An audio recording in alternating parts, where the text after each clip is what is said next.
आदरणीय सभापति जी, सदन में किसान आंदोलन की भरपूर चर्चा हुई है। ज्यादा से ज्यादा समय जो बातें बताई गई वो आंदोलन के संबंध में बताई गई। किस बात को लेकर के आंदोलन है उस पर सब मौन रहे। आंदोलन कैसा है, आंदोलन के साथ क्या हो रहा है, ये सारी बातें बहुत बताई गई, उसका भी महत्व है। लेकिन जो मूलभूत बात है, अच्छा होता कि उसकी विस्तार से चर्चा होती। वैसे हमारे माननीय कृषि मंत्री जी ने बहुत ही अच्छे ढंग से कुछ सवाल भी पूछे हैं।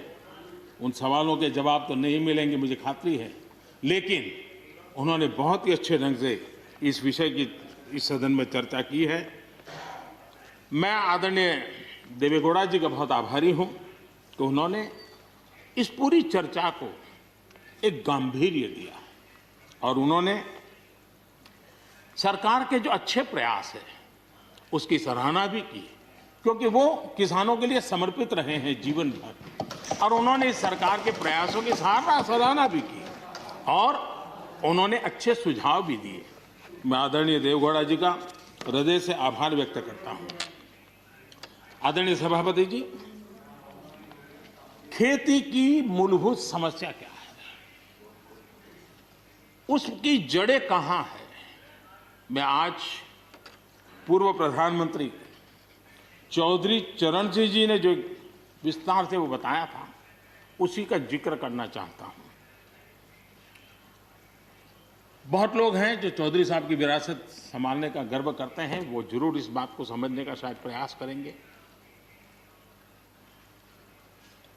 वो अक्सर 1970-71 जो एग्रीकल्चर सेंसस हुआ था उसका जिक्र उनकी भाषण में हमेशा आता था और उल्लेख करते थे। चौधरी चरण सिंह जी ने क्या कहा था, उनका कोट है, किसानों का सेंसस लिया गया तो 33% किसान ऐसे हैं जिनके पास जमीन 2 बीघे से कम है, 2 बीघे नहीं है, 2 बीघे तक है, 2 बीघे से कम। 18% जो किसान कहलाते हैं उनके पास 2 बीघे से 4 बीघे जमीन है, यानी आधा हेक्टर से 1 हेक्टर, ये 51% किसान है। ये चाहे कितनी मेहनत करे, अपनी छोटी सी जमीन पर इनकी गुजर ईमानदारी से उसमें हो नहीं सकती। ये चौधरी चरण सिंह जी का कोट है। छोटे किसानों की दयनीय स्थिति चौधरी चरण सिंह जी के लिए बहुत ही हमेशा पीड़ा देती थी और हमेशा उसकी चिंता करते थे। अब हम आगे देखें, ऐसे किसान जिनके पास 1 हेक्टर से भी कम जमीन होती है, 1971 में वे 51% थे, आज 68% हो चुके हैं। यानी देश में ऐसे किसानों की संख्या बढ़ रही है जिनके पास बहुत थोड़ी सी जमीन है। आज लघु और सीमांत किसानों की मिलाएं तो 86% किसान, ज्यादा किसान के पास 2 हेक्टर से भी कम जमीन है, और ऐसे किसानों की संख्या 12 करोड़ है। क्या इन 12 करोड़ किसानों के प्रति हमारी कोई जिम्मेवारी नहीं है? क्या देश की कोई जिम्मेवारी नहीं है? क्या हमने कभी हमारी योजनाओं के केंद्र में इन 12 करोड़ किसानों को रखना पड़ेगा कि नहीं रखना पड़ेगा? ये सवाल का जवाब चौधरी चरण सिंह जी हमारे लिए छोड़ करके गए हैं। हमें जवाब को ढूंढना होगा। हमें चौधरी चरण सिंह जी को सच्ची श्रद्धांजलि देने के लिए भी इस काम के लिए जिसको जो सूझे, जिसको मौका मिले, सबने करना होगा, तब जाकर के हम इन कर सकते हैं। अब पहले की सरकारों की सोच में छोटा किसान था क्या? अगर एक बार हम थोड़ा सोचेंगे तो ध्यान आएगा। मैं आलोचना के लिए नहीं कह रहा, लेकिन हमने सचमुच में हम सब ने सोचने की आवश्यकता है।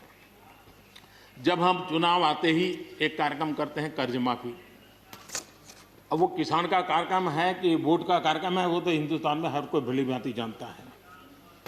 लेकिन जब कर्ज माफी करते हैं तब छोटा किसान उससे वंचित रहता है, उसके नसीब में कुछ नहीं आता है, क्योंकि कर्ज माफी जो बैंक से लोन लेता है उसके लिए होती है। छोटा किसान का बेचारा बैंक में खाता नहीं, वो कहाँ लोन लेने जाएगा। हमने छोटे किसान के लिए नहीं किया है, भले ही हमने राजनीति कर ली हो। 1-2 एकड़ जमीन वाले किसान जिसके पास बैंक का खाता भी नहीं है, न वो कर्ज लेता है, न कर्ज माफी का फायदा उसको मिलता है। उसी प्रकार से पहले की फसल बीमा योजना क्या थी? एक प्रकार से वो बीमा जो बैंक गारंटी के रूप में काम करता था, और वो भी छोटे किसान के लिए तो नसीब ही नहीं होता था। वो भी उन्हीं किसानों के लिए होता था जो बैंक से लोन लेता था और उसका इंश्योरेंस होता था, तो बैंक वालों को भी एक विश्वास हो जाता था, चल जाता था। आज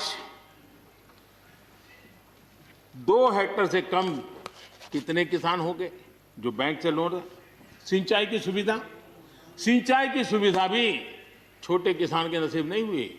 बड़े किसान तो बड़ा बड़ा पंप लगा देते थे, ट्यूबवेल कर देते थे, बिजली भी ले लेते थे और बिजली भी मुफ्त मिल जाती थी, उनका काम चल जाता था। छोटे किसान के लिए तो सिंचाई के भी लिए दिक्कत थी, वो तो कभी ट्यूबवेल लगा ही नहीं सकता था, कभी कभी तो उसको बड़े किसान से पानी खरीदना पड़ता था और जो दाम मांगे वो दाम देना पड़ता था। यूरिया, बड़े किसान को यूरिया प्राप्त करने का कोई प्रॉब्लम नहीं था, छोटा किसान को रात रात लाइन में खड़े रहना पड़ता था, उस पर डंडे चलते थे और कभी कभी तो बेचारा यूरिया के बिना घर वापस लौट जाता था। ये हम छोटे किसानों के हाल जानते हैं। 2014 के बाद हमने कुछ परिवर्तन किए। हमने फसल बीमा योजना का दायरा बढ़ा दिया ताकि किसान, छोटा किसान भी उसका फायदा ले सके, और बहुत मामूली रकम से ये काम शुरू किया। और पिछले 4-5 साल में फसल बीमा योजना के तहत 90,000 करोड़ रुपए, ये छोटी रकम नहीं है, 90,000 करोड़ रुपए उसके क्लेम किसानों को मिले। कर्ज माफी से भी आंकड़ा बड़ा हो जाता है। छोटा किसानों का किसान क्रेडिट कार्ड, हमारे यहाँ किसान क्रेडिट कार्ड हुए, लेकिन बड़े किसानों तक गए और वो बैंक से बहुत ही, कुछ तो राज्यों में 0% से ब्याज से उनको मिल जाते थे पैसे, और उनके कोई न कोई दो धंधा व्यापार होता था, पैसे वहाँ भी लग जाते थे। छोटे किसान के नसीब में ये नहीं था। हमने तय किया हिंदुस्तान के हर किसान को किसान क्रेडिट कार्ड देंगे। इतना ही नहीं, हमने उसका तो दायरा फिशरमैन तक भी बढ़ा दिया ताकि वो भी इसका फायदा उठा सके। और 2.25 करोड़ से ज़्यादा किसानों तक ये किसान क्रेडिट का काम पहुंच चुका है, और बाकी भी राज्यों से आग्रह कर रहे हैं कि लगातार उसको आगे बढ़ाएं ताकि ज़्यादा से ज़्यादा किसान इसका लाभ उठा सकें, और राज्यों की मदद जितनी ज़्यादा मिलेगी उतना ज़्यादा ये काम हो जाएगा। उसी प्रकार से हम एक योजना ले आए, प्रधानमंत्री सम्मान निधि योजना। सीधे किसान के खाते में, और ये गरीब किसान को जिसके पास कभी इस प्रकार की मदद नहीं पहुंची। 10 करोड़ ऐसे परिवार हैं जिनको इसका लाभ मिल गया। और अगर बंगाल में राजनीति आड़े न आती तो बंगाल के किसान भी अगर जुड़ गए होते तो ये आंकड़ा उससे भी ज्यादा होता। और अब तक 1,15,000 करोड़ रुपया इन किसानों के खाते में गया। ये गरीब छोटे किसान, उनके पास गया है। हमारी सब योजनाओं के केंद्र बिंदु में सॉइल हेल्थ कार्ड, हमने 100% सॉइल हेल्थ कार्ड की बात कही ताकि हमारे छोटे किसान को भी उसकी जमीन कैसी है, कौन सी उपज के लिए योग्य होगा। हमने 100% सॉइल हेल्थ कार्ड के लिए काम किया। उसी प्रकार से हमने यूरिया का निमकोटी 100% किया। 100% के पीछे इरादा हमारा यही था कि गरीब से गरीब किसान तक भी यूरिया पहुंचने में रुकावट ना हो, यूरिया डाइवर्ट होता है बंद हो, और उसमें हम सफल भी हुए। छोटे और सीमांत किसानों के लिए हमने पहली बार पेंशन की सुविधा की योजना लेकर के आए, और मैं देख रहा हूं कि धीरे धीरे हमारे छोटे किसान भी आ रहे हैं।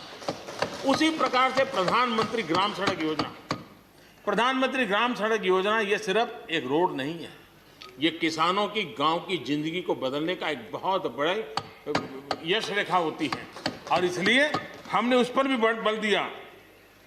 पहली बार हमने किसान रेल की कल्पना की। छोटा किसान का माल बिकता नहीं था, आज किसान रेल के कारण गांव का किसान रेलवे के माध्यम से मुंबई के बाजार तक अपना माल बेचने लगा, फल सब्जी बेचने लगा है, उसका लाभ ले रहा है, छोटे किसान को फायदा हो रहा है। किसान